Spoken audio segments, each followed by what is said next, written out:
before 1940, if you had an infection, you were expected to die. This luckily does not happen today because of Sir Alexander Fleming and his discovery of penicillin.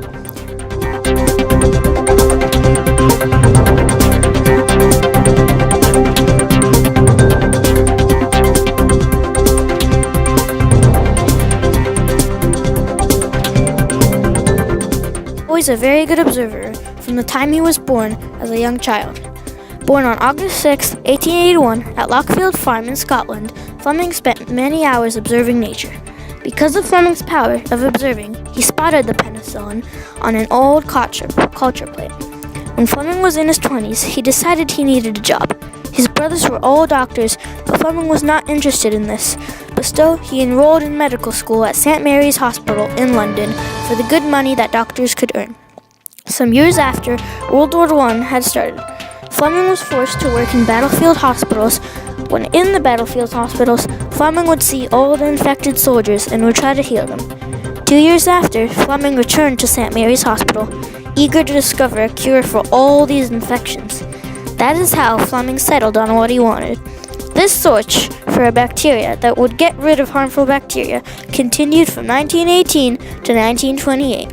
In 1928, Fleming chose to take a month's vacation from work. What he didn't realize is that he left a culture plate on the counter with bacteria in it. This culture plate had something unusual growing on it. When Fleming went for vacation, soon this culture plate would have penicillin growing all over it. The penicillin was able to get rid of the harmful bacteria.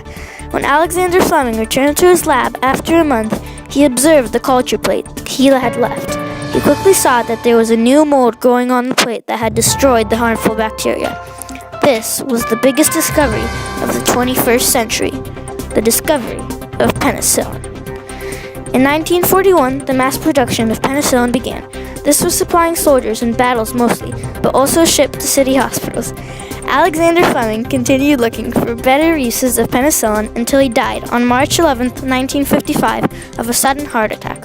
All in all, Fleming showed that medicine could have a big impact on people's lives by expanding people's lifespans by 30 years or more, and saving nearly 3 million lives every year.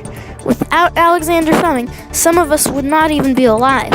This is why we today still admire Alexander Fleming and his discovery of penicillin.